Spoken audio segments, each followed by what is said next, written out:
Hello, এই আপনাকে না বলেছি আমাকে আর ফোন করবেন না। তুমি আমাকে আপনি করে বলছো কেন? মানুষের মন সবসময় এক জায়গায় থাকে না, রাবিশ করতে হয়।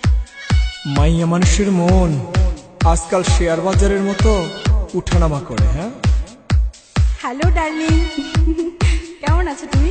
ভালো। অনেকক্ষণ ধরে তোমার নাম্বারটা বিজি পাচ্ছি। আর বলো না, অচেনা একটা নাম্বার থেকে আমায় ভীষণ বিরক্ত করছিল।